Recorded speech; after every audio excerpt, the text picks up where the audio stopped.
This easy work boxing. I'm about to hit you everywhere but under your feet with this one. I saw a couple of videos today I wanted to come in and talk about. The subject was about my boy Erickson Lubin. I've been seeing a lot of people, ride the coattail of the Charlo brother for defeating Erickson Lubin. Which, like I say to everybody, I give him full credit for defeating Erickson Lubin. First round knockout, stopped him.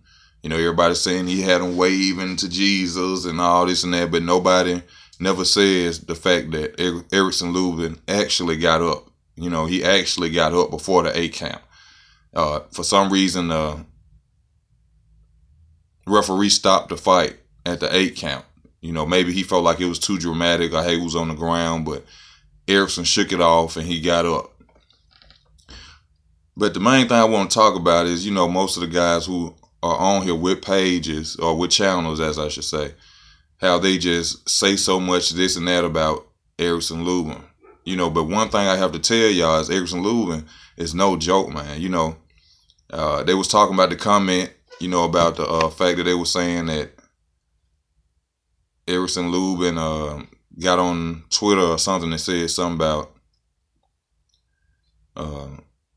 no lines. How the Charlo brothers say lines only.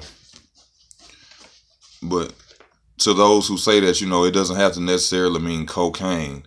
You can snort steroid too. But I'm not saying that Charlo is on steroid. I'm just saying that just because he wrote lines only doesn't mean that it means that they're on cocaine. I'm not saying the Charlo brothers are on cocaine. But, he is back. He just fought April the 28th against Oscar. What is his name? Oscar Cortez. Guy with I think he was 37-21. Which is, if you go back and you go on Boxing Rec, if you want to look up anything about Erickson Lubin, that was the guy with the worst record he ever had. Erickson Lubin has been fighting guys with good wins since he been in the boxing game. He didn't step up and just start fighting guys that were, taxi cab drivers or what they want to say, bums. If you go and you look at the records of the opponents he fought, a lot of his opponents didn't have losses. So he's not no guy who just came out the blue and fight nobodies. I do agree with the fact that I think that the fight with Jermell Charlo was too early, but I believe that he just has a team that believes in his skills and they see in him something that we as boxing fans don't see. And, he went out there, and that's what happened. He got hit with a lucky shot. He went down. You can't take nothing. That's what happens in boxing. You can't take nothing away from the man because he got a loss. Now is his time to step back up. He fought on the 28th. I can't say anything about the fight because it was untelevised. Nobody recorded anything, any highlights or nothing like that. But from what I understand, I think he knocked the guy out. Okay, this is a good way to come back in, step up, build up your confidence. A lot of people are wondering if he's gonna be gun shy because of the fact he got knocked out. That could be, but I don't think that's gonna happen with Erickson Lubin. I think that he understands that it was just a lucky punch he didn't see coming and he went down. Like I said, he stood up before the count was over with. So they could have continued with the fight. But the referee chose what he wanted to decide. But it really bothers me on the guys who have the channels. Most of these guys really don't know nothing about boxing.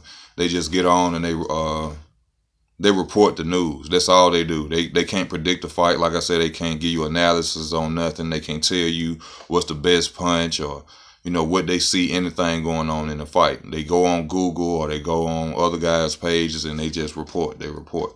You go down my timeline of my videos, you can see that I could give you predictions. I give good predictions. I recently lost, I think, about 2 predictions. And that was because of me being biased and liking fighters and not really looking all the way down in the profiles of the fighters and their skill levels. That was just me just liking a fighter and just saying, oh, I want him to win and he's going to win. But I'm telling y'all, he's back now.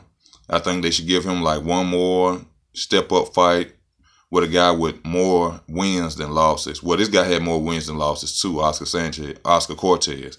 But I think they need to come back and give him a fighter with a lot more wins and less losses. You know, somebody with maybe a little name who's coming up in the ranks, you know, and let Erickson go at him.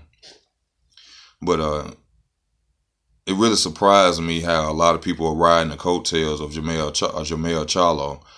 And I hope these people will still be riding his coattail even if he loses. I'm not saying he loses. I don't hope he loses. But what's to say if he does lose? I hope these guys will still be Lions only as they scream so much, you know.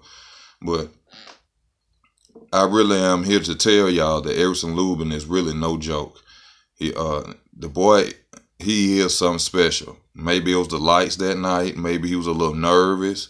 Or maybe, you know, it had to be something, because I'm telling you, as far as skill level, I don't see anybody in 154 who could really beat him or come at him besides Jerry Hurd, and that's because of the size factor.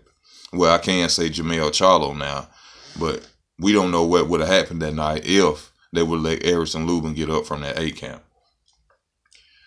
But, you know, now he has people like Gallimore, you know, J-Rock, you know, he can go at him, but J-Rock is now, what they call him, a mandatory for a belt. So I don't know if that would happen, but, you know, he can go against Gallimore, you know, since Gallimore just lost to J-Rock, you know, that would be a good fight. That would be a great fight for him, Gallimore. Maybe that would be something they'll be looking into. But I promise y'all, when he gets back up there, the boy gonna raise hell. He was raising hell before he lost to Jermell Charlo, and we all seen that. But they was talking to Erickson Lubin more than they was talking to Jermell Charlo, and you know, I think that's what fueled the fire for Jermell to go out there and do what he did, and I give him full credit. You know, y'all, I don't like the Charlo brothers' attitudes as how they treat their opponents and things like that, but I'm going to give them full credit. They're good boxers. They're great boxers, and they go out there and they handle their business every time. But like I say all the time, that they literally go out there and fight opponents that they are supposed to win against. Now, even though a lot of people wanted Erickson Lubin to win, me being biased and me not understanding, you know, and looking back and thinking about boxing, he wasn't ready.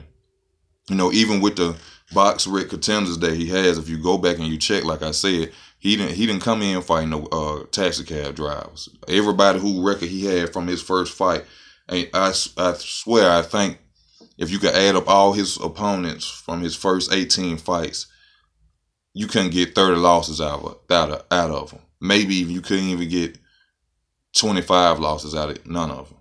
I promise you that. Just go and see it for yourself. The boy is bad, I'm telling you. You know, like I said before, all the all-time greats lost.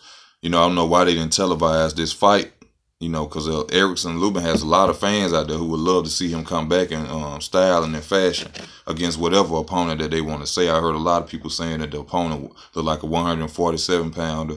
I mean, come on, man. Give the man his credit. You know what I'm saying? He came back. He beat a guy. You know what I'm saying?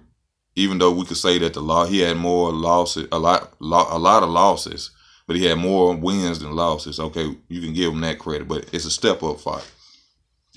I really think they should give him another step-up fight, but I really would like to see him go against somebody like Gallimore up front. You know what I'm saying? Maybe even Alexander Laura, or, you know, somebody who just recently took a loss at 154. I think that'll be the best thing for him to do, you know, right now. And I just know for a fact that this boy gonna bring hell to 154 after this loss. You know, I just like the fact that he stood up. You know, he took a chance and he tried to go get a belt. And honestly, I think the fight would have been way better if they would have just allowed him to get up and fight that fight. You know, but, you know, Jermell Charlo was on there saying that he made his mother cry and this, that, and the other. You know what I'm saying? Which is well due with what Erickson Lubin said about the Lions only. I don't believe the Charlo brothers are on coke or anything like that, or on steroids, anything like that. But, you know, only boxers know, and only boxer insiders know what's really going on. So we can't say.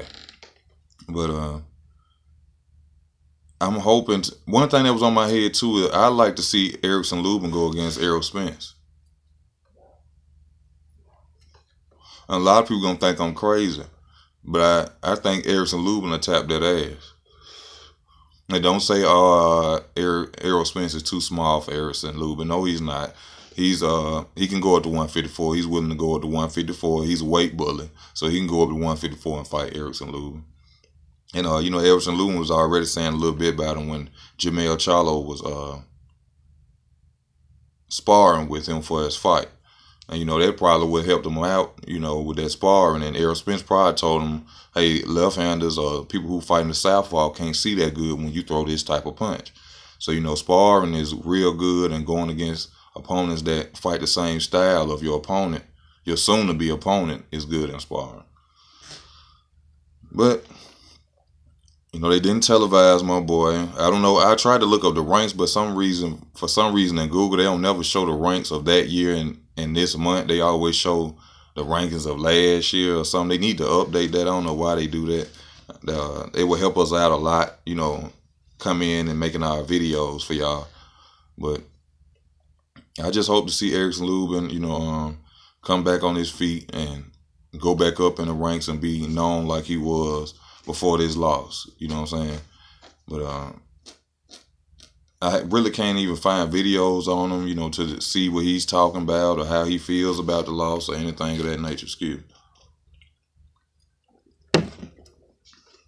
But I'm quite sure he's not gun shy, because he could be gun shy if he was out there like Adrian Broner, taking shots and not throwing punches.